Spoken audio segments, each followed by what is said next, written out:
Silakan Pak Iqbal. Kita belajar bagaimana caranya Pak, supaya cukup 10 menit, Pak. Ya. Ya. Tapi sudah kelihatan Pak di layar, teman-teman? Sudah kelihatan. Ya.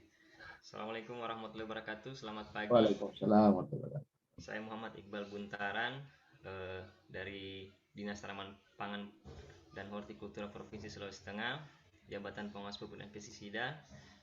Pagi ini akan memaparkan rancangan aktualisasi nilai-nilai dasar ASN saya dengan judul Edukasi dan Pemantapan Sistem Koordinasi Tim Pengawas Pupuk dan Pestisida tingkat provinsi dan kabupaten kota. Sebelum masuk ke isu atau masalah yang kami hadapi di tingkat pengawasan pupuk, saya perlu memaparkan dulu visi misi Provinsi Sulawesi Tengah tahun 2021 sampai 2026.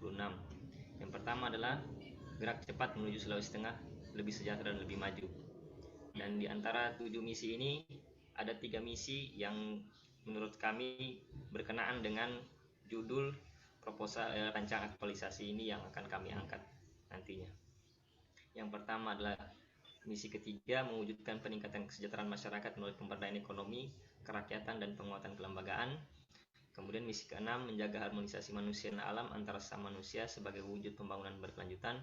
Dan yang ketujuh, melakukan sinergitas kerjasama pembangunan antar daerah bertetangga, sekawasan maupun di dalam Provinsi Sulawesi Tengah dan di luar provinsi bertetangga. Gambaran OPD di Dinas Tanaman Pangan Hortikultura memiliki 13 fungsi, tugas pokok dan fungsi sebagai berikut, dan diantaranya adalah yang kelima sebagai tugas kami pengawasan sarana pertanian. Kemudian tugas pengawas pupuk dan pestisida sesuai dengan Permentan Peraturan Menteri Pertanian Nomor 107 Tahun 2015 termuat di pasal 13 sebagaimana pengawas pupuk dan pestisida provinsi yang disebutkan di pasal sebelumnya di pasal 11 ayat 2 bertugas sebagai berikut.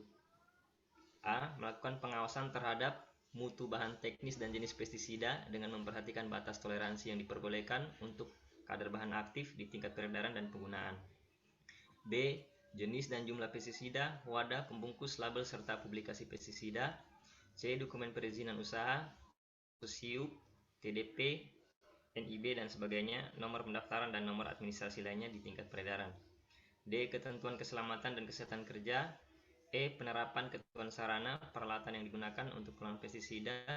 F. Dampak negatif kesehatan masyarakat dan lingkungan akibat pengelolaan pestisida. Dan terakhir adalah contoh sampel pestisida untuk dilakukan uji mutu. Di lapangan kami identifikasi isu yang merupakan isu-isu yang sering terjadi. Yang pertama adalah keterlambatan distribusi pupuk di kelompok tani. Yang kedua, kurang pahamnya petani terhadap mekanisme penyaluran pupuk bersubsidi. Yang ketiga, masih beredar pupuk dan pestisida ilegal. Yang keempat, jumlah alokasi pupuk bersubsidi yang diterima petani tidak sesuai dengan atau kurang dari jumlah rencana definitif kebutuhan kelompok atau RDKK. 5. Tingginya ketergantungan petani terhadap pupuk subsidi. 6. Masih ada pengecer di daerah yang menjual pupuk di atas harga eceran tertinggi atau HET. Dan yang ketujuh, rekapitulasi laporan bulanan kegiatan penyaluran dari distributor yang masih sering terlambat masuk.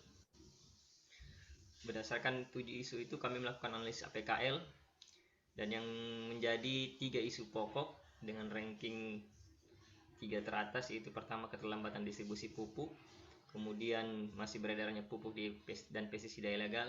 Yang ketiga, masih ada pengecer di daerah yang menjual pupuk di atas HET. Untuk mendapatkan isu prioritas, kami menggunakan lagi analisis isu USG. Yang pertama itu adalah dengan peringkat tertinggi masih beredarnya pupuk dan pestisida ilegal. Dan dengan ini kami menganalisa penyebab-penyebab yang menyebabkan mengapa terjadinya masih ada pupuk dan pestisida ilegal. Penyebab pertama dari segi material adalah tingginya selisih harga antara pupuk berizin dan yang tidak berizin, sehingga petani lebih condong mencari harga murah. Misalnya pupuk yang tadinya berizin masih bagus pendaftarannya, belum kadaluarsa, dijual dengan harga 800.000, tapi ketika mati label atau izin beredar yang sudah selesai atau kadaluarsa, selisihnya sampai 100 sampai 200 ribu. Kemudian dari segi pemikiran adanya petugas pengawas yang kurang memahami tupoksinya. Kemudian kurangnya pemahaman petani akan regulasi peredaran pupuk dan pestisida. Dari segi metode, utamanya metode pengawasan, belum tegas dalam penegakan sanksi ke pihak distributor atau kios pengecer yang melanggar. Kurangnya aktivitas pengawas petugas di tingkat lapangan. Dari sisi manusianya atau manpowernya, atau dari sisi petaninya sendiri, masih banyak oknum yang menyediakan dan menjual produk yang telah habis izin atau palsu. Yang terakhir, kurangnya partisipasi aktif petani dalam upaya mencegah peredaran produk pupuk dan pestisida ilegal. Dari 7 penyebab masalah itu, ada 4 gagasan kreatif. Masalah 1 sampai 3 ada 2 solusi. Yang pertama adalah sosialisasi mengenai regulasi peredaran pupuk dan pestisida di tingkat distributor, pengeceran petani, misalnya penggunaan buku pedoman, kemudian brosur maupun sosialisasi di sosial media. Yang kedua, melakukan kunjungan terjadwal atau dalam bentuk sidak di tingkat distributor dan pengecer. Kemudian yang keempat, tingginya selisih harga ini kami dengan solusi memantau dan memastikan ketersediaan pupuk subsidi atau pupuk berizin selalu tersedia di tingkat petani. 5, 6, 7 jadi belum tegasnya penegakan, kemudian kurangnya aktivitas dan adanya petugas pengawas yang kurang memahami. Solusinya kami satu paketkan, jadi memperkuat kinerja dan koordinasi tim pengawas pupuk dan pestisida di tingkat provinsi serta kabupaten kota dengan mengadakan kegiatan pembekalan, pemantapan, dan penyegaran terkait tupoksi. Dari 7 penyebab masalah ini dengan 4 gagasan kreatif kami tapis dengan analisis McNamara sehingga didapatkan poin keempat, yaitu memperkuat kinerja dan koordinasi tim menjadi gagasan utama kami dalam mengatasi masalah isu-isu masalah-masalah atau isu-isu pokok yang terjadi di tingkat pengawasan pupuk pestisida. Kemudian dari tahapan rencana kegiatan aktualisasi, yang pertama adalah persiapan kegiatan. Tahapan kegiatannya adalah A. Melakukan konsultasi dengan mentor atau kepala seksi pupuk dan pestisida. Output yang didapatkan naskah rancangan aktualisasinya dan saran serta perbaikan. Kemudian B. Meminta persetujuan mentor. Hasil yang kami dapatkan adalah lembar persetujuan mentor. Yang ketiga C. Koordinasi dan membentuk tim kerja dalam bentuk surat keputusan atau SK dari kepala dinas tentang penetapan tim kerja. Kemudian persiapan materi dan bahan kegiatan. Yang pertama membuat pedoman atau referensi. Juknisnya sudah ada, mungkin tinggal dalam bentuk modul untuk dibagi-bagikan kepada pengawas. Kemudian B. Membuat perencanaan waktu dan tempat kegiatan. Hasilnya dalam bentuk forma atau jadwal kegiatan edukasi. C. Berkoordinasi dengan tim kerja, misalnya catatan hasil rapat, kemudian membuat undangan, kemudian konsep acara, dan selanjutnya yang ketiga adalah pelaksanaan kegiatan. Yang pertama pembukaan kegiatan ini diusahakan dibuka oleh Bapak Kepala Dinas sendiri, kemudian hasilnya itu ada spanduk. Kemudian penyiapan materi berupa modul dari narasumber dan absensi. Yang ketiga penutupan, laporan kegiatan dan foto kegiatan. Kemudian monitoring dan evaluasi, dan ini menurut kami juga inti dari kegiatan ini. Selain dari kegiatan tadi, pertama adalah kunjungan monitoring ke distributor dan kios pengecer wilayah kabupaten terdekat, di mana hasilnya berupa foto atau sampel produk. Kemudian B. Testimoni, tanggapan dari mentor, rekan kerja, distributor dan pengecer. Yang ketiga adalah laporan dan rekapan kunjungan serta tindak lanjut atau laporan aktualisasi. Kemudian ini jadwal rencana kegiatan tentatif kami. Kami masukkan di 2 bulan, minggu terakhir di bulan Juni dan 1 bulan penuh di bulan Juli. Baik, demikian pemaparan presentasi dari saya. Saya kembalikan kepada Coach. Iya, baik, makasih banyak Pak Iqbal. Pertama, dari segi waktu masih perlu di-press sedikit, ya, lewat sedikit ya. Jadi tadi kalau dibacakan misalnya visi misi, sebetul tinggal sampaikan misinya yang terkait. Nah, kemudian cuma Pak Iqbal tadi lama di itu tugas tugas ya. Gambaran organisasi. Nah, ini tidak perlu dibaca semua, jelaskan saja apa yang terkait, kemudian yang mana dipilih terkait dengan tusinya. Ya, terkait tusian dengan judulnya. Yang lainnya oke. Kemudian coba di kegiatannya, saya lihat ada satu yang terlewati Pak Iqbal. Kegiatannya pertama persiapan pelaksanaan kegiatan, oke. Kedua, persiapan materi dan media kegiatan, oke. Ketiga, di ketiga sebenarnya mestinya masih ada namanya rapat tim dan finalisasi. Oh iya. Ya, supaya jangan cuma 4 kegiatan Pak Iqbal. Ragu-ragu saya. Kalau ada satu misalnya dia katakan tidak sesuai, berarti Bapak tidak lanjut. Karena minimal 4. Ya, kalau misalnya 5, sudah. Satu yang. Jadi tambahkan satu rapat tim dan finalisasi. Tahapannya itu pertama pemaparan di hadapan tim. Pemaparan di hadapan tim. Jadi pemaparan materi dan media dan materi ya, di hadapan tim maksudnya. Nah, kedua, meminta saran dan masukan. Meminta saran masukan tim toh. Nah, kemudian yang ketiga adalah finalisasi dan uji coba. Jadi maksudnya finalisasi kalau disepakati sudah, dan uji coba itu di hadapan tim diperlihatkan apa yang kita mau sampaikan finalnya itu. Nah, tambahkan itu aja. Baik. Jadi jadinya kita jadi 5 kegiatan ya. Nah, oh iya benar. Ya, kemudian di tahapan kegiatan ini di mana Pak Iqbal bisa mendapatkan informasi awal. Misalnya pretestnya, angket, di mana kira-kira. Kalau di mana Bapak bisa dapatkan data itu?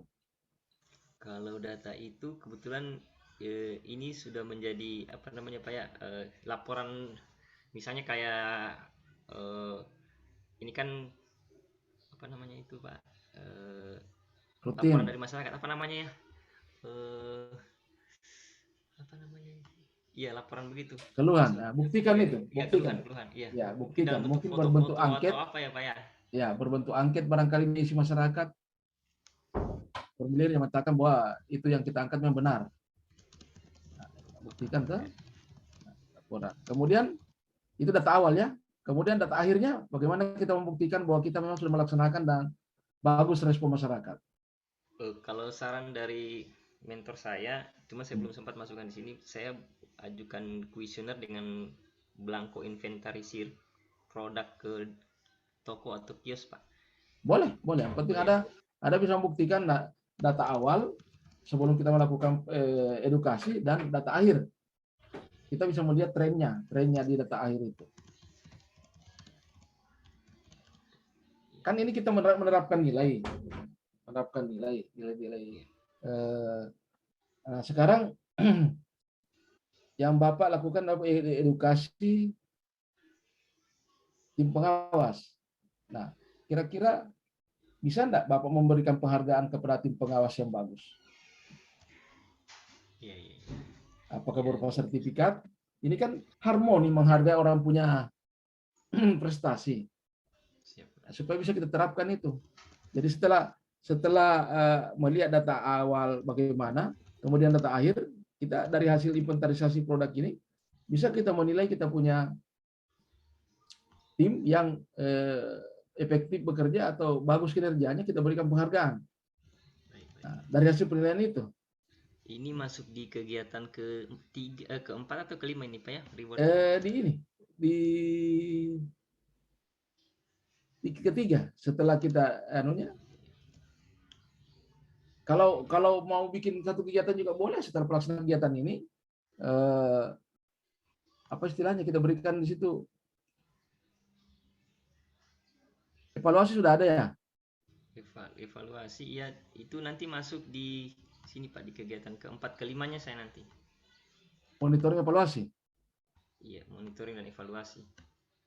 Nah, berarti bisa dimasukkan di situ di setelah juga monitoring, oke. Kedua dia sebelum testimoni.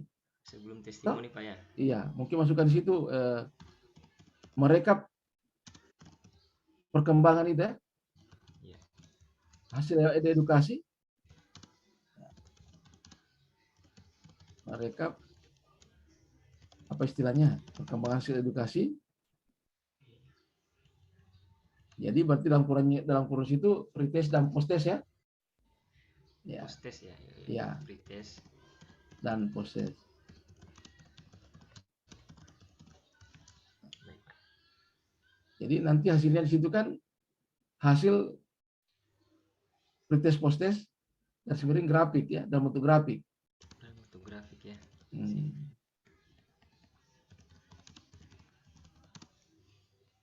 Ini di grafiknya di dalam bentuk ya, setelah Pak ya, setelah evaluasi ini Ya, Pak, kegiatan. setelah evaluasi. Ya. Ini kegiatan tersendiri ya, atau bagaimana? Nah, kalau kegiatan tersendiri berarti kalau evaluasi dan pemberian penghargaan atau masukkan di monitoring evaluasi? Dia kalau setelah ini mungkin tinggal monitoring evaluasi, tapi dia maksudnya misalnya setelah misalnya di Kota Palu saya kunjungan kios dan kiosnya juga sesuai dengan SOP penjualan produknya, mungkin dia bukan kegiatan sendiri ya, mungkin langsung diberikan sertifikat saja ke ininya, Oh ya, berarti di sini pengawasnya. mereka hasil perkembangan edukasi, kemudian tahapan berikutnya adalah pemberian penghargaan. Berarti jadi 5 di sini tahapan di terakhir. Iya, Pak. Boleh? Siap Pak. Pemberian penghargaan itu nanti di setelah testimoni Pak ya, atau Sebelum testimoni. sebelum testimoni juga? Kan dirangkakan kunjungan monitoring ke distributor. Iya. Iya. Oke. Saya kira itu. Nanti kalau memang sebenarnya kalau dimungkinkan ada juga tabel, selain tabel schedule ada tabel penerapan nilai. Sebenarnya ada contohnya tapi belum saya kasih ya. Biarlah dulu ini aja dulu. Iya, siap Pak. Nanti dalam pelaksanaan nanti setelah aktualisasi baru kita ini. Baik Pak. Iya. Sebenarnya itu contohnya seperti saya coba cari dulu ya. Iya. Boleh stop share dulu Pak An. Baik Pak. Iya, sudah bagus. Saya coba cari dulu itu contoh pemberian penghargaan penerapan nilai.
Ya, saya izin saya share screen dulu ya.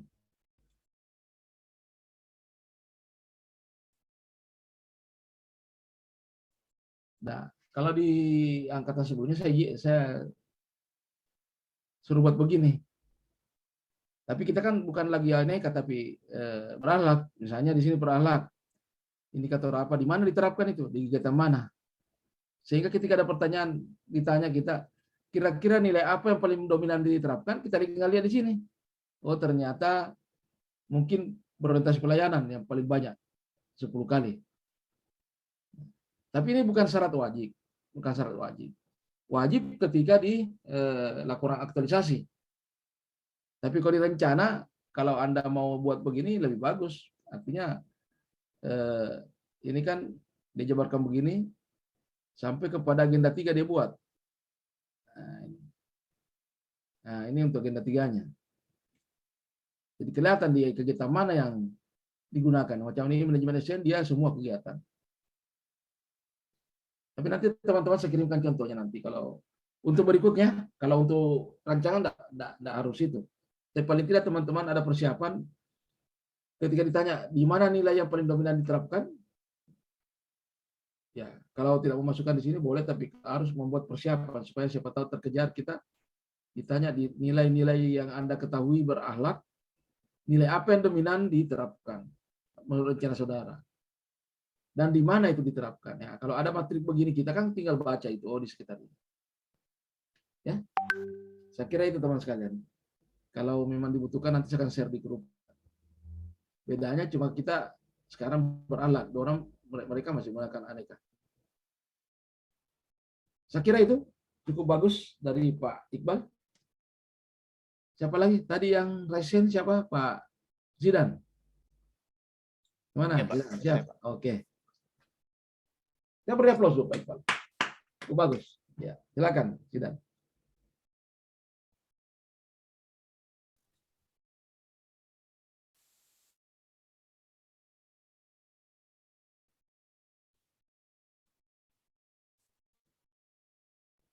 Baik, Assalamualaikum warahmatullahi wabarakatuh. Waalaikumsalam warahmatullahi wabarakatuh. Saya Abdul Zidan Hiola dari Dinas Bina Marga dan Penataan Ruang, Jabatan Analis Tata Ruang. Ya, silakan. Baik, saya masuk ke visi dan misi Provinsi Sulawesi Tengah, yaitu visinya sendiri gerak cepat menuju Sulteng lebih sejahtera dan lebih maju.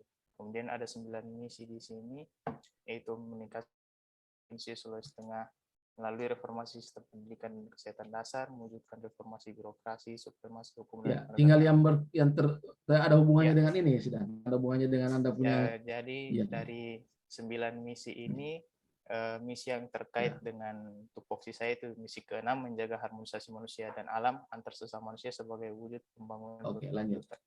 Kemudian nilai organisasi, Ya. saat ini ada nilai berakhlak yang baru saja ditetapkan, itu ada 7 nilai: berorientasi pelayanan, akuntabel, kompeten, harmonis, loyal, adaptif, dan kolaboratif. Kemudian tugas dan fungsi jabatan saya sesuai dengan Peraturan Menteri PAN ARB nomor 41 tahun 2018 tentang nomenklatur jabatan pelaksana bagi PNS di lingkungan instansi pemerintah, yaitu tugas analis tata ruang yaitu melakukan kegiatan analisis dan penelaahan tata ruang dalam rangka penyusunan rekomendasi kebijakan di bidang pekerjaan umum dan penataan ruang. Kemudian identifikasi isu. Di sini saya mengangkat 5 isu, yaitu yang pertama, belum ditetapkannya RT/RW Provinsi Sulawesi Tengah sebagai acuan dalam pembangunan. Yang kedua, belum terlaksana dengan baik penilaian persetujuan kesesuaian kegiatan pemanfaatan ruang. Yang ketiga, kurangnya informasi database pelanggaran pemanfaatan ruang. Yang keempat, kurangnya peran atau partisipasi masyarakat dalam penataan ruang. Dan yang kelima, rendahnya pemahaman kabupaten atau kota terhadap aturan penataan ruang terbaru. Kemudian saya masuk ke analisis APKL untuk menentukan scoring isu yang mana yang paling tepat untuk diaktualisasikan, yaitu dari skor ini terdapat 2 isu yang memiliki skor tertinggi, yaitu kurangnya peran atau partisipasi masyarakat dalam penataan ruang, dan yang kedua, kurangnya pemahaman pemerintah kabupaten kota terhadap aturan penataan ruang terbaru. Setelah itu saya masuk lagi ke analisis USG untuk menentukan satu isu utama yang akan saya angkat, dan hasilnya yaitu saya mendapatkan isu kurangnya peran atau partisipasi masyarakat dalam penataan ruang. Setelah itu saya menggunakan identifikasi penyebab isu menggunakan diagram Fishbone. Di sini ada 4 penyebab utama, kemudian diturunkan ada 6 poin. Yang pertama, dari mestinya sistem informasi penataan ruang belum digunakan secara maksimal. Kemudian dari keuangan alokasi anggaran masih terbatas. Metodenya itu kurangnya sosialisasi terkait penataan ruang masyarakat, serta kurangnya iklan atau promosi terkait peran masyarakat. Dan dari manusia sendiri, kurangnya pegawai yang dapat mensosialisasi penataan ruang, serta kurangnya pelatihan terkait penataan ruang. Kemudian alternatif pemecahan masalah, di sini saya mendapatkan 5 alternatif pemecahan masalah: melaksanakan pelatihan terkait penataan ruang, meningkatkan fitur dalam sistem informasi penataan ruang, mengusulkan penambahan anggaran, melakukan sosialisasi atau edukasi terkait peran masyarakat, serta membuat informasi terkait masyarakat dalam bentuk iklan, spanduk, atau radio, dan melalui media sosial. Kemudian dari beberapa alternatif pemecahan masalah tadi, saya menggunakan tapisan McNamara yang mana yang paling bisa diaktualisasikan dalam 1 bulan. Kemudian saya mendapatkan skor tertinggi yaitu mengadakan sosialisasi atau edukasi terkait peran masyarakat dalam penataan ruang. Adapun rencana kegiatan aktualisasi itu yang pertama persiapan aktualisasi dengan ada 4 tahap kegiatan. Yang pertama konsultasi dengan mentor, kedua meminta persetujuan mentor, ketiga koordinasi dengan rekan kerja, dan yang keempat pembentukan tim kerja. Kemudian kegiatan kedua itu persiapan media edukasi, di mana ada 3 tahapan kegiatan. Yang pertama mencari referensi, yang kedua menyiapkan bahan kegiatan edukasi, dan yang ketiga menyiapkan administrasi pendukung. Kegiatan ketiga itu rapat tim kerja dan finalisasi. Ada 3 tahapan kegiatan, yaitu pertama pemaparan materi di hadapan tim, meminta saran dan masukan, dan yang terakhir finalisasi materi. Yang keempat yaitu kegiatan keempat melakukan kegiatan edukasi atau sosialisasi dengan ada 4 tahapan kegiatan. Yang pertama penyamaan persepsi awal, yang kedua pemberian pretest, yang ketiga pelaksanaan sosialisasi atau edukasi, dan yang keempat pemberian post-test. Kegiatan kelima yaitu evaluasi edukasi dengan ada 3 tahapan. Yang pertama mereka penilaian pretest dan post-test, yang kedua menyandingkan hasil pretest dan post-test dalam bentuk grafik, dan yang ketiga penetapan hasil. Kemudian kegiatan terakhir yaitu monitoring dan evaluasi, di mana ada 3 tahapan kegiatan juga. Yang pertama pengukuran capaian, kedua testimoni, dan yang ketiga tindak lanjut. Berikut jadwal tentatif aktualisasi yang saya rencanakan. Sekian pemaparan saya kembalikan ke Coach. Baik, makasih banyak Sidan. Coba buka di kegiatannya dulu, kegiatan kedua. Kegiatan kedua. Ya. Apa semua itu? Mencari referensi, menyiapkan bahan. Kegiatan edukasi, kemudian menyiapkan administrasi pendukung. Nah, ditambah 1 di sini, Sidan. Kan baru menyiapkan bahan kegiatan edukasi. Itu? Mungkin Iya, 1 lagi finalisasi materi, ya. Oh, Apa saya ini? finalisasi Ini media. materi di sini, Pak. Iya, Pak. Di kalau kedua ini untuk menyiapkan media, Pak. Menyiapkan media di mana itu? Di kegiatan kedua untuk menyiapkan bahan-bahan pemaparan dan sebagainya. Finalisasi materi saya taruh di ini, Pak, rapat tim kerja dan finalisasi di kegiatan ketiga. Boleh, tapi di mana muncul itu kegiatan kedua pada materi? Diperjelas itu coba. Yang kegiatan kedua tadi. Iya, Pak. Oh. Siapkan bahan kegiatan edukasi. Barangkali Iya, Pak. dalam kurung media dan materi itu. Oh, iya. Nah, supaya kelihatan di situ. Nah, kan nanti materi, kapan Anda bikin materinya? Di sini. Nanti finalisasinya di kita. Ya, saya kira bagus. Waktunya juga cukup padat ya, Zidan. Ya, Pak. Nah, tinggal seperti saran saya tadi untuk Pak Iqbal, coba bikin rekapnya itu di mana nilai-nilai diterapkan semua itu. Oh, ya, Pak. Ketika terkejar nanti bisa kita jawab. Karena kalau di sini kita buka, kita mau hitung satu-satu, aduh. Iya, ya, Pak. Ya, tapi kalau kita bikin rekapnya dalam bentuk matrik, mau tambahkan di sini boleh, mau tidak boleh. Yang penting Anda punya pegangan ketika terkejar. Di mana nilai, misalnya saya tanyakan, di mana nilai-nilai yang apa saja. Nah, kalau ada materi kayak tadi, langsung Anda buka, bawa di, misalnya orientasi pelayanan, hampir semua kegiatan, baru menyusul apa sih. Kalau bisa dipelajari matriknya, lebih bagus lagi. Kalau Anda bisa kejar hari ini, karena masih ada waktu, itu lebih bagus. Yang jelas kan sudah tanda tangan di tangan. Iya, Pak. Ya tinggal mau dimasukkan. Nah, baru paling lambat nanti hari apa ya? Paling lambat hari Kamis lah sudah beredar itu sudah selesai, sudah sampai tangannya penguji dan terupload sudah. Iya, Pak. Masih ada waktu. Saya kira oke, kita beri aplaus. Tidak bagus. Siapa lagi? Profesi lain lagi mau coba? Kesehatan? Siapa yang mau tampil kesehatan?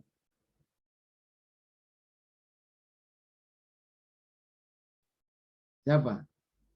Ibu dokter atau Mina? Siapa orang kesehatan di sini? Ayo, coba kita coba.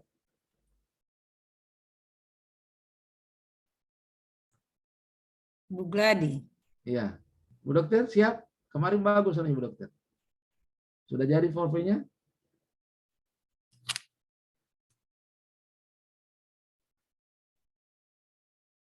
Dr. Gladys. Saya izin coba. Ya, silakan Dok. Ya. Bagus kemarin deh, tinggal PowerPoint-nya. Nah, itu kan. Silakan Dok. Ya, selamat pagi Pak dan teman-teman. Hari ini saya mencoba untuk membawakan mengenai rancangan aktualisasi saya mengenai edukasi dan penyuluhan kontrasepsi pasca salin terhadap ibu bersalin di Rumah Sakit Undata, Provinsi Sulawesi Tengah. Jadi jika kita lihat melalui latar belakang pada Undang-Undang ASN nomor 5 tahun 2014 dan Perlan nomor 1 tahun 2021, di mana kita melihat bahwa jumlah kelahiran di Indonesia cukup besar, diperkirakan sekitar 4,5 juta setiap tahunnya, diantaranya merupakan kelahiran yang tidak diinginkan ataupun tidak direncanakan.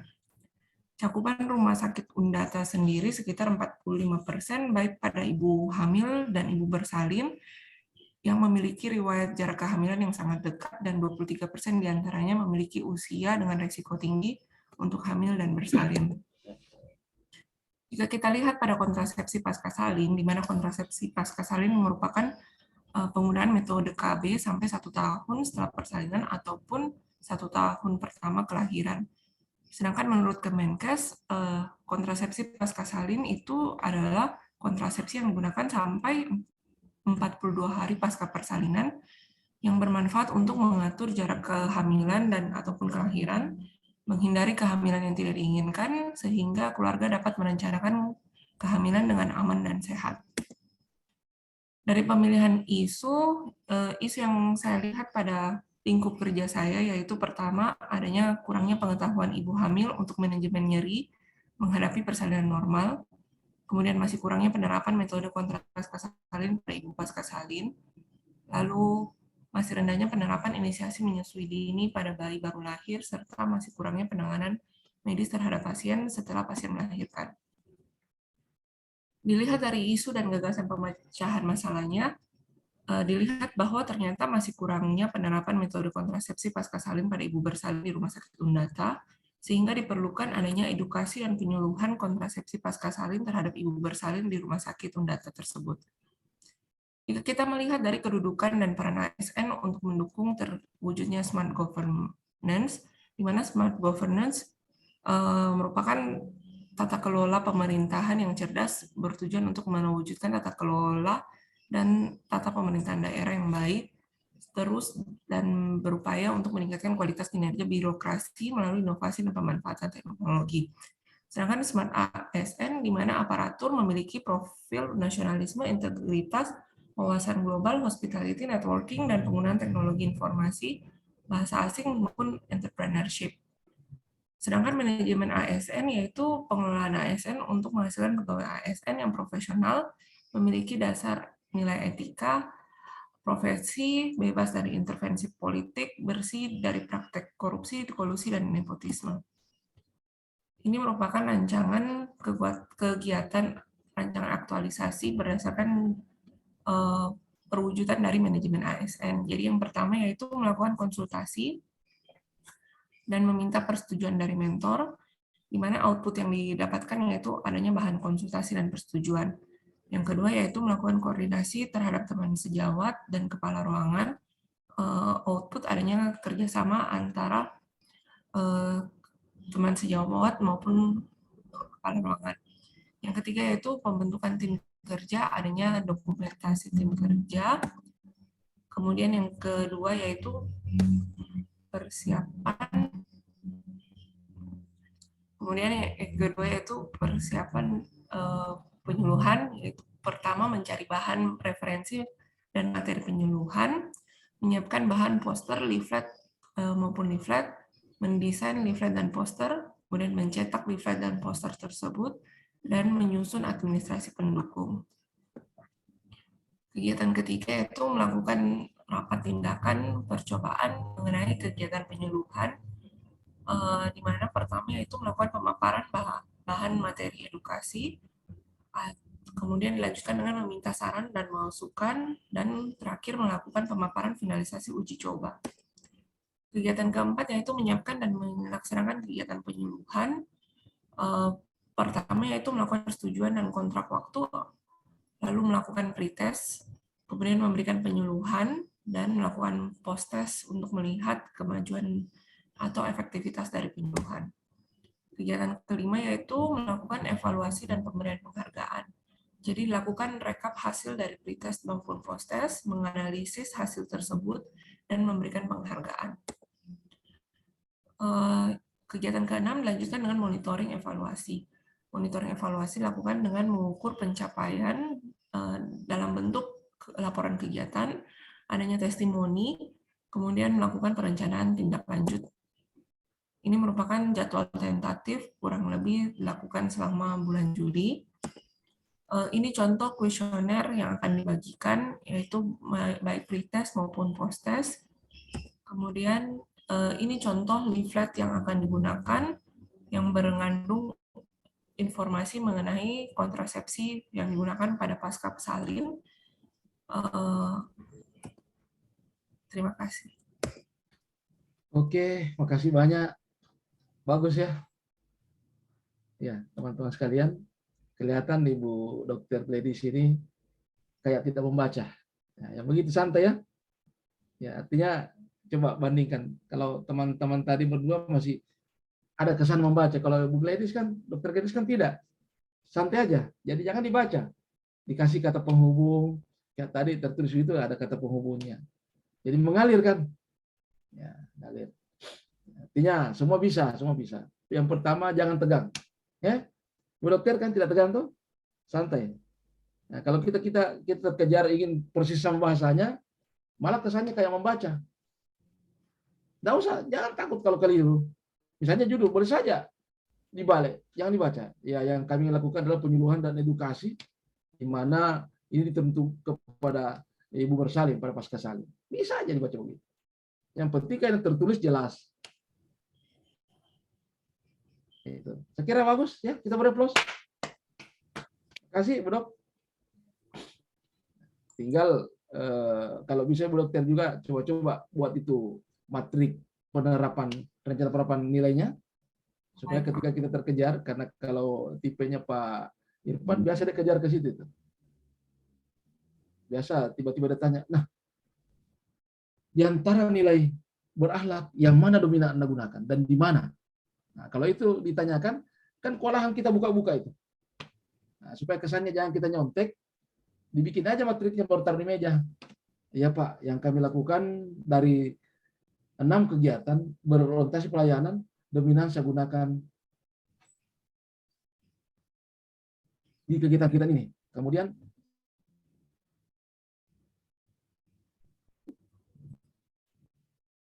manajemen SN kan ada di meja ditaruh. Nah, kalau teman-teman bisa siapkan begitu, karena pernah kita punya pengalaman beliau dia kejar ke situ. Selain ini, karena memang sebenarnya intinya kalau ujian, kalau saya juga bisa menguji, itu yang saya kejar. Kenapa? Karena judulnya kita kan rancangan aktualisasi penerapan nilai-nilai. Kegiatan itu adalah wadah tempat melekatnya nilai yang mau diterapkan. Penting kegiatan itu, tapi jauh lebih penting nilai apa yang mau diterapkan di situ. Sehingga kalau saya menguji, saya kejar ke situ. Ya. Kira oke? Ibu Dokter dan teman-teman, 2 yang sebelumnya, siapa lagi mau coba? Oke. Masih ada? Coba, kita mau dengar lagi Mina. Mina siap? Masih di mute, Mina. Masih termute. Tapi ada 2 slide yang belum selesai, Pak, di dua kegiatan terakhir. Boleh, kita coba aja dulu. Kan? Oh iya. Iya, supaya, dan bukan cuma saya ini ya, teman-teman lain ketika teman-teman lain ingin memberikan masukan saran silakan. Resen saja bisa. Jadi kita di sini semua teman-teman justru narasumber karena kalian yang lebih tahu ini kegiatannya. Misalnya yang sama profesinya, misalnya yang sama-sama orang teknis, sama-sama orang kesehatan bisa memberi saran. Silakan Mina. Ya Pak, saya share screen dulu. Silakan.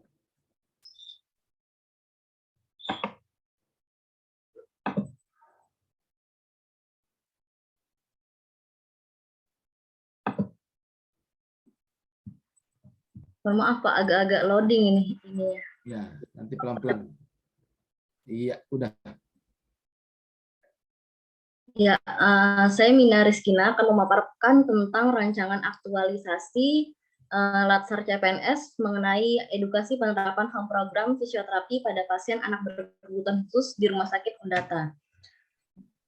Sebelumnya, karena kita ada di Provinsi Sulteng, maka saya akan menjelaskan tentang visi misi Sulteng, di mana visinya tersebut adalah gerak cepat menuju Sulteng lebih sejahtera dan lebih maju.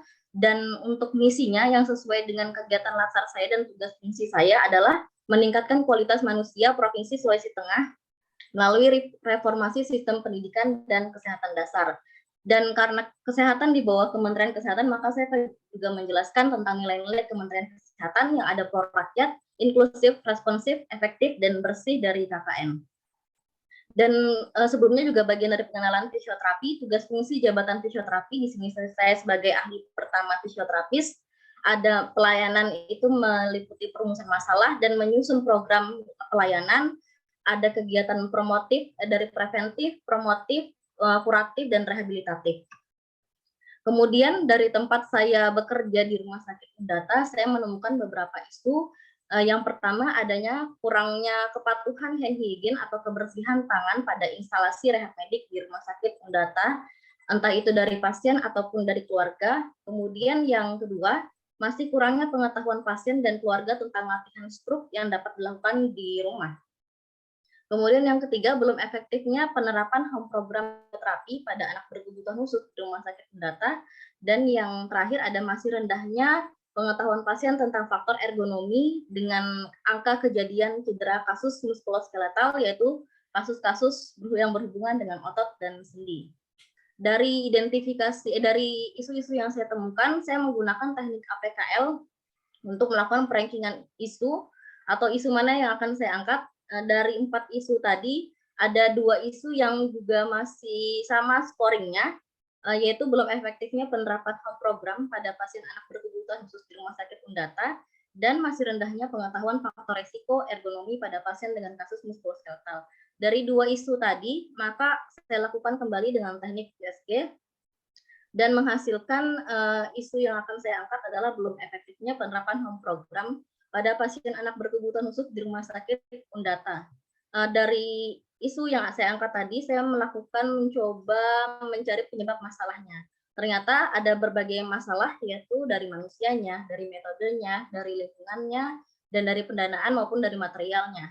Dari kesemuanya itu, dari hal-hal yang seperti kurangnya sosialisasi, belum adanya program home care atau home program itu sendiri secara lebih efektif dari rumah sakit itu belum ada, dan utamanya dari pasiennya, dari orang tuanya, masih rendahnya pemahaman orang tua itu sendiri mengenai terapi apa yang dilakukan untuk anaknya, yaitu pasien anak berkebutuhan khusus di rumah. Dan dari lingkungannya juga kondisi rumah yang masih kurang aman, kemudian dari problem money-nya, dari rumah sakit sendiri belum ada alokasi dana untuk mengadakan program khusus, dan kurangnya alat bantu terapi yang dimiliki orang tua di rumah, dan akses informasi masyarakat ke sumber internet yang masih terbatas. Nah, dari berbagai penyebab masalah tadi, ada beberapa pemecahan masalah yang coba saya ajukan mengenai kurangnya sosialisasi, maka akan saya lakukan edukasi entah berupa offline dan online. Offline dengan leaflet di ruangan fisioterapi secara langsung dari saya ke pasien, dan secara online bisa melalui akun YouTube dan grup WhatsApp komunitas orang tua. Kemudian ada hal-hal lain yang memang pemecahan masalahnya yang seperti tergambar di tabel. Kemudian dari berbagai pemecahan masalah tersebut, saya lakukan tapisan McNamara untuk mengetahui yang mana yang paling bisa saya lakukan. Sehingga yang paling bisa saya lakukan adalah memberikan edukasi, kemudian membuat komunitas orang tua anak berkebutuhan khusus melalui grup WhatsApp, pendampingan fisioterapi secara online melalui grup WhatsApp tadi, dan dari gagasan tersebut terbentuk rancangan aktualisasi. Yang pertama, persiapan pelaksanaan kegiatan yang di dalamnya ini merupakan dari manajemen ASN, sesuai dengan misi pertama meningkatkan kualitas manusia berhubungan dengan kesehatan. yang di dalamnya ada kegiatan melakukan konsultasi dengan mentor, meminta persetujuan dengan mentor, dan membentuk tim kerja ini sudah termasuk dengan berkoordinasi dengan rekan-rekan sejawat fisioterapis ataupun dokter di instalasi rehab medik fisioterapi Indata. Kemudian kegiatan kedua, persiapan pembuatan komunitas orang tua ABK di Rumah Sakit Indata melalui grup WhatsApp. Karena berhubungan dengan digital, maka ini menggunakan nilai Smart ASN Digital Skill. Kemudian tahapan kegiatannya ada mengumpulkan data nomor HP, meminta izin, kemudian membuat grup, dan memasukkan nomor orang tua pasien ke grup komunitas tersebut. Dan yang ketiga, ada persiapan media pembelajaran edukasi. Di dalamnya ada mencari referensi, kemudian membuat rancangan leaflet, membuat akun YouTube, dan membuat rancangan konten videonya, menyusun indikator dan persiapan administrasi. Ini indikator seberapa sering pasien itu melakukan edukasi, melakukan latihan yang dilakukan di rumah, persiapan administrasi, misalnya pemberi pengetahuan di grup WhatsApp, siapa yang melakukan respon pasien-pasiennya, seperti itu. Kemudian ada rapat tim uji coba, di dalamnya pemaparan, meminta saran dan masukan kepada rekan sejawat, dan finalisasi, serta uji coba yang tadi. Kemudian ada pelaksanaan kegiatan inti, melakukan edukasi program fisioterapi pada anak berkebutuhan khusus. Di dalamnya ada pemahaman persamaan persepsi, ada pretest untuk mengukur kemampuan pengetahuan orang tua sebelumnya, kemudian kegiatan inti dan post test. Dan ini 2 slide setelahnya belum selesai saya edit, Pak. Sudah, Pak. Oke. Ya, makasih. Saya kira cukup bagus apa cara Mina. Tinggal dilengkapi nanti 2 terakhir ya, pemberian penghargaan dan untuk evaluasi. Kemudian di slide kedua kalau tidak salah itu pertama kegiatan pertama tambahkan itu di situ beri sendiri koordinasi dengan teman sejawat ya. Oh, yang ini, Pak. Kan cuma berapa itu? Cuma 3 iya. Bukan sebelumnya. Yang di pertama kayaknya. Sebentar, Pak. Di sini. Bukan. Di pertama kegiatan pertama. Yang pertama.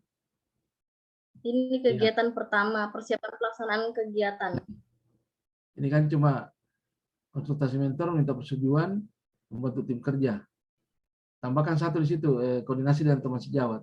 Karena supaya kita ada kesannya bahwa koordinasi dulu baru membentuk tim kerja, ya kan? Oh, berarti di bawah sebelum membentuk tim kerja ini, Pak. Ya, ada koordinasi dulu dengan tim kerja. Ada dengan teman sejawat ya, teman kerja. Nanti tambahkan di situ. Ya, Pak.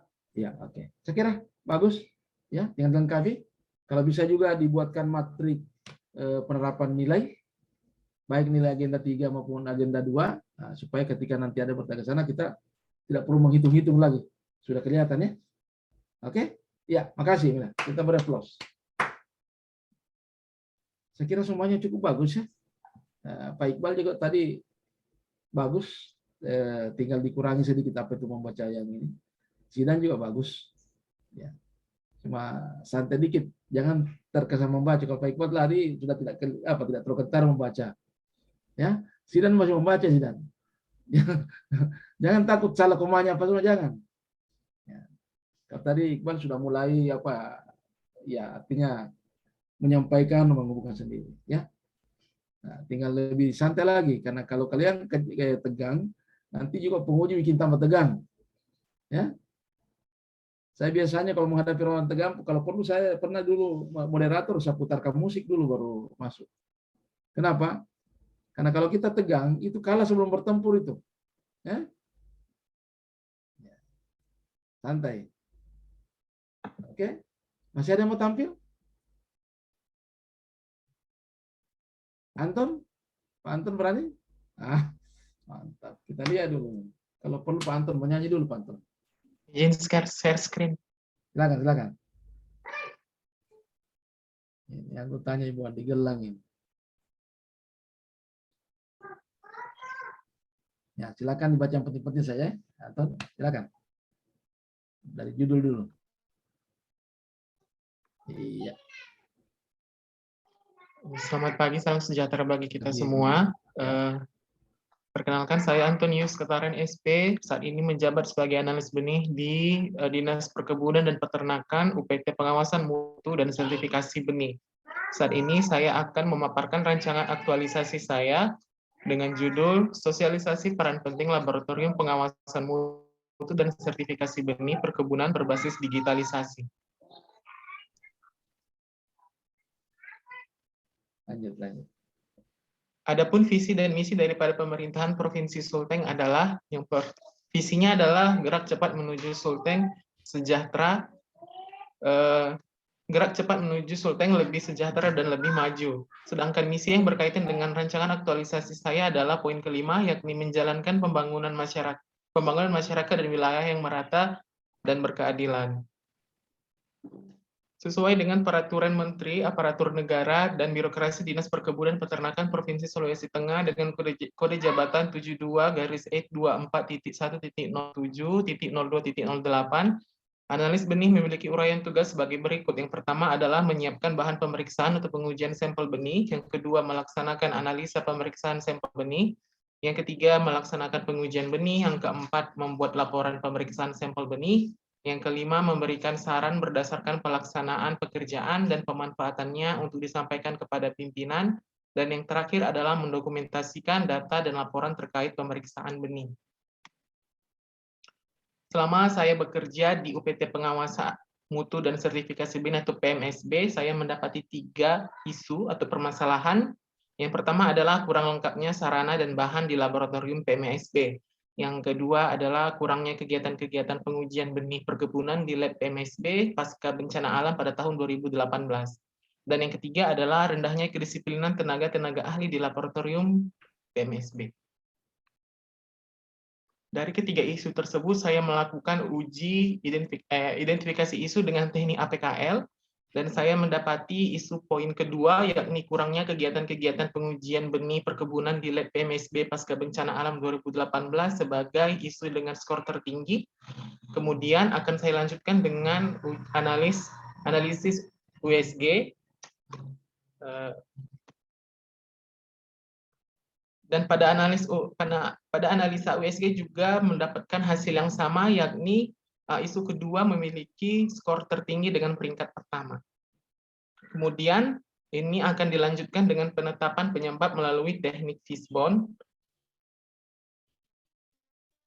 Pada teknik yang saya buat terdiri dari 4 bagian, yakni kendala pada metode. Yang pertama adalah kegiatan sertifikasi benih sangat jarang melibatkan pengujian benih di lab PMSB setelah bencana alam pada tahun 2018. Yang kedua adalah belum adanya alur pelayanan lab PMSB yang terupdate. Pada bagian manusianya terdapat permasalahan adanya traumatik yang dirasakan petugas lab sehingga kurang memperhatikan kegiatan di laboratorium. Kemudian adanya tenaga laboratorium yang kurang disiplin dalam memanajemen kegiatan. Pada bagi permasalahan material, tidak adanya sosialisasi yang aktif bahwa laboratorium PMSB telah beroperasi kembali pasca bencana alam pada tahun 2018.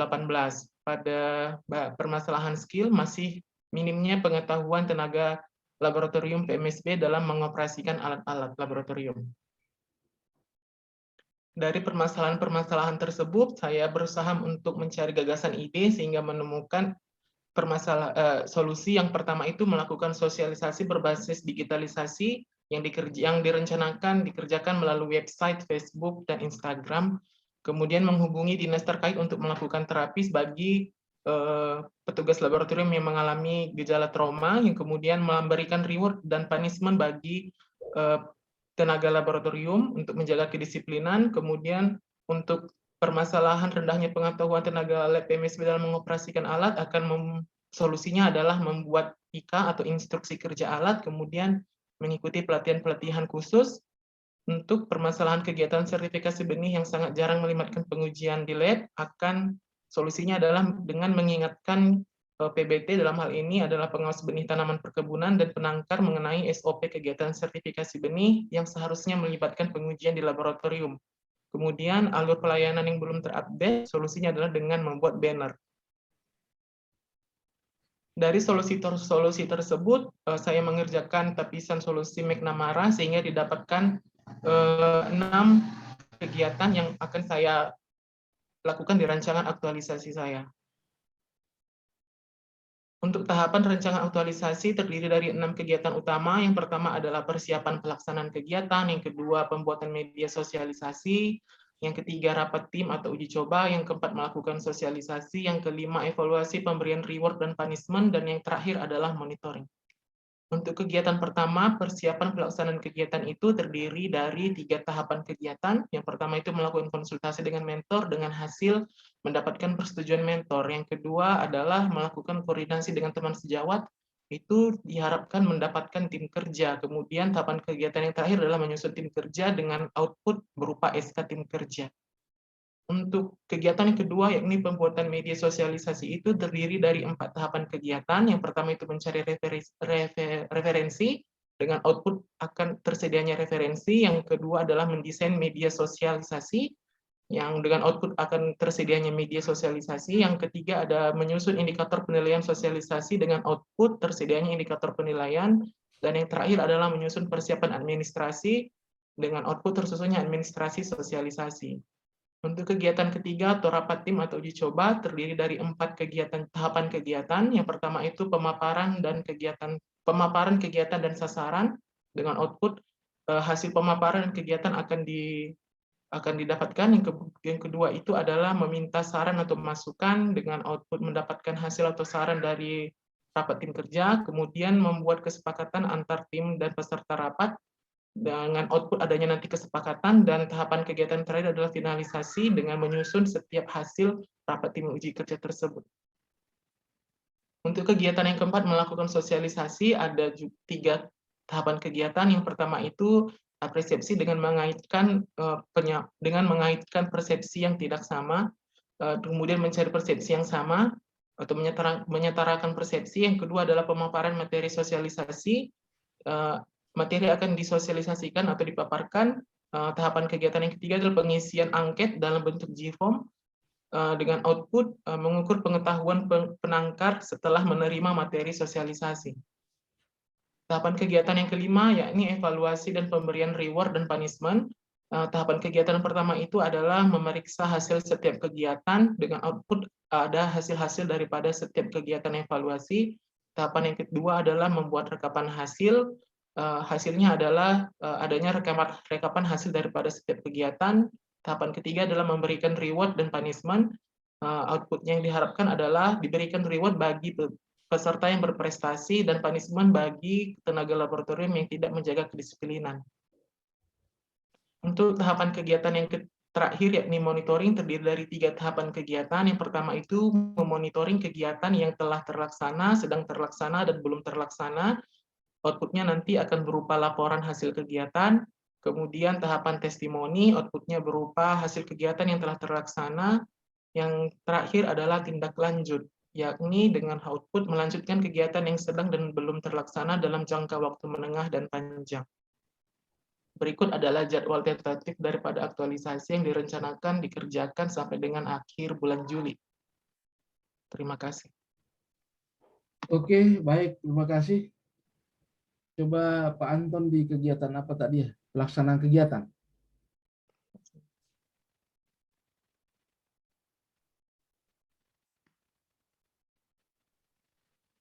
Ya. Setelah persepsi, langsung pemaparan materi dan Pengisian angket. Di mana Pak Anton mendapatkan informasi awal? Nanti di angket yang saya rencanakan itu ada pertanyaan apa yang Anda ketahui tentang SOP pengujian laboratorium begitu. Nanti setelah mendapatkan sosialisasi apa yang Anda dapatkan begitu. Jadi hanya satu jalan aja nanti Pak rencananya. Nah, itu kan hasil sosialisasi Pak Anton. Sebelumnya juga nanti ada di sini Pak, di mana ya? Ya, ada pretest dulu baru post-test ya. Oh iya Pak. Nah, supaya kita sandingkan nanti hasil pretest dan post-testnya ya Pak Anton. Iya Pak, nanti saya tanya di bagian, karena ada juga grupnya memang, grup WhatsApp bagi penangkar. Nanti coba saya minta diundang ke dalam dan mencoba untuk melakukan pretestnya.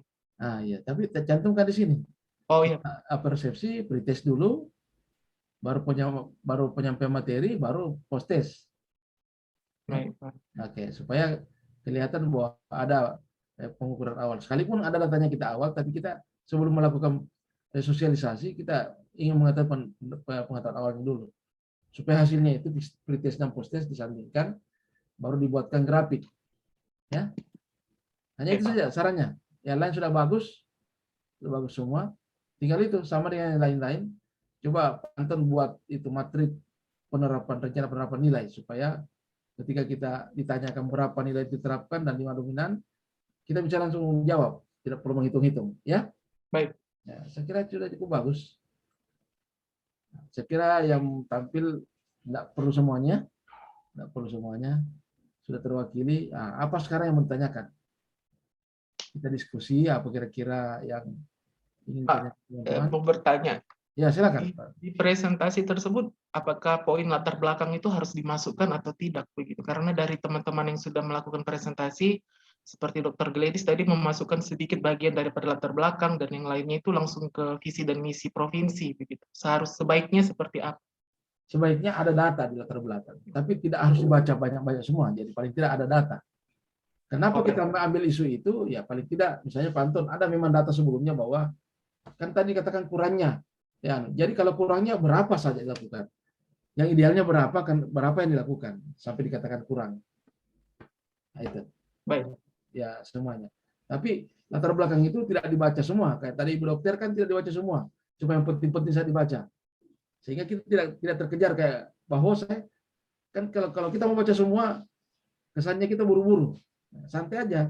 Jadi dibahasakan sendiri, munculkan bahwa datanya sekian. Kan penguji dia sudah baca itu. Orang lain pasti Anda bicara, kita baca juga yang tertulis. Nah, akan lebih bagus kalau tidak sama dengan ditulis dengan dibaca, tapi datanya sama. Bahasakan lain. Jadi kesannya tidak membaca.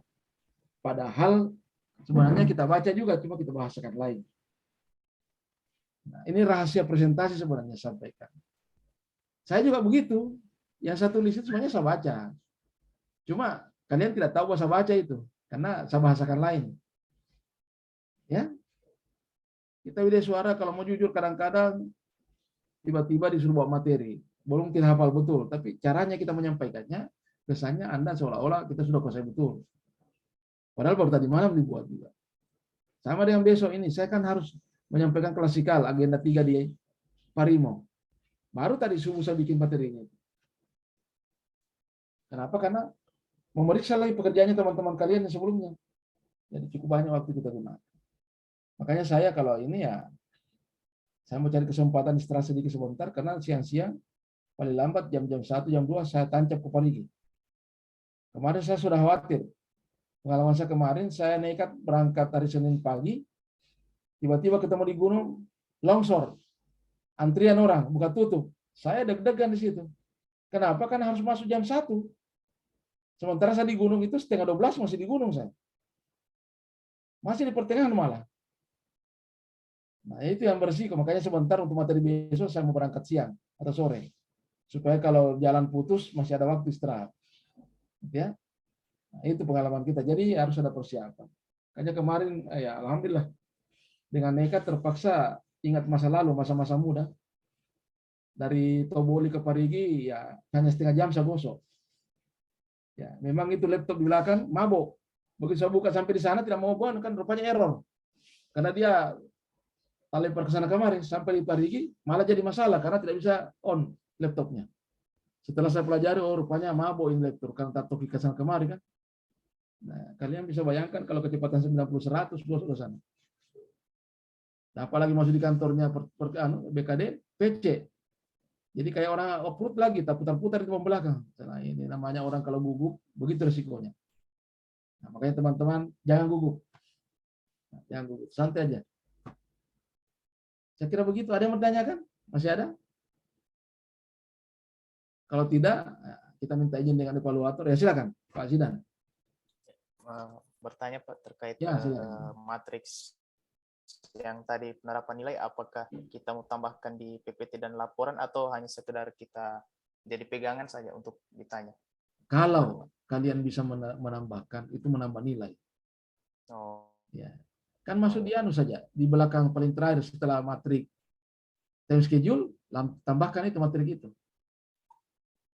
Akan memberi nilai tambah.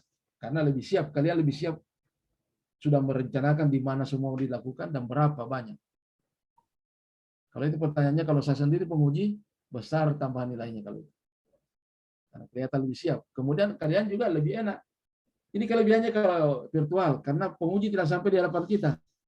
Sehingga Anda tebar saya di meja, taruh di meja, jadi kesempatan melirik ada. Ya, itu kelebihannya kalau virtual. Kalau klasikal tidak bisa melirik, karena kalau saya suruh tutup semua. Semua tutup, Anda bicara apa yang Anda bisa sampaikan. Tapi kalau di rumah kan tidak mungkin ada disuruh tutup. Ya Pak, tertutup, padahal di meja terentang semua. Nah, itu namanya kemampuan lirikan. Kalau pertanyaan seperti Zidan, kalau saya sarankan kalau masih mampu, masih ada waktu, buat tidak lama kok dibuat. Kalau memang kalian butuh sebentar, saya langsung kirim ke WA Group bagaimana modelnya. Saya langsung kirim setelah ini. Saya ada? Kalau sudah tidak ada, karena sebenarnya kemarin kalian sudah saya tanda tangan, sudah ACC. Cuma karena masih ada jadwal hari ini, ya kita praktik lah. Kalau kata siap, saya dari kemarin saya sudah anggap siap. Kalau mau perlu ujian hari ini boleh. Saya yang tantang penguji. Nah, cuma karena masih ada waktu jadwal kita, ya kita praktik. Saya kira begitu Ibu Epi, ya. Tidak perlu kita habiskan sampai jam 9. Ibu Epi juga banyak pekerjaan di kantor itu. Teman-teman sudah siap, dari kemarin sudah siap. Nah, pesan saya terakhir, jaga kesehatan. Ya. Terutama itu jaga kesehatan. Walaupun kalian banyak orang kesehatan, bukan berarti kalian lebih tahu menjaga kesehatan. Karena biasa kita ceroboh. Hindari pekerjaan yang buang-buang waktu, tidak penting. Ya. Misalnya orang nonton bareng, apa, nggak usah dulu. Kalian ibaratnya ini mau pesta, mau nikah ini. Harus istirahat. Kenapa? Karena ketika ujian, penguji tidak mau tahu itu. Pak, saya sakit perut. Dia tidak mau tahu, tidak ada urusan itu. Ya. Pak, saya lalat sepunya, tidak ada urusan itu. Makanya teman-teman siapkan. Cari tempat yang signal bagus, kalau perlu ke Telkom. Di Telkom itu gratis. Di situ WiFi, listrik pasti menyala. Ya, khusus di waktu ujian. Kenapa? Karena penguji ketika kita langsung macet, ya sampai di situ dia punya. Kemudian tipnya, ya nanti tanyalah, ada ibu dokter sini, ada orang kesehatan, apa triknya supaya kita bisa tetap tegar, ya. Kalau triknya saya kemarin sampaikan, ya triknya apa seperti itu. Sehingga Opa ini masih mampu kalau ditantang pulang pergi parigi tidak istirahat, masih berani. Makassar saja saya masih single drive. Pulang pergi Makassar tidak ada yang gantikan saya. Oke, sip. Oke, makasih banyak atas perhatian dan mohon maaf segala kekurangannya. Mungkin saya ada kesannya ada keras ngomong, ya cuma begitu kayaknya Opa. Kemudian kita tetap komunikasi lewat WA. Ya. Oke. Baik, makasih banyak. Silakan. Saya akhiri. Assalamualaikum warahmatullahi wabarakatuh dan selamat pagi. Saya kembalikan sama Ibu Epi. Silakan Ibu Epi.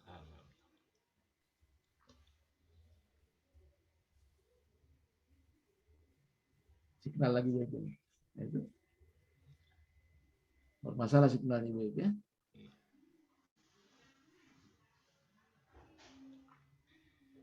Oh, di kantor ya. Di kantor Ibu Epi.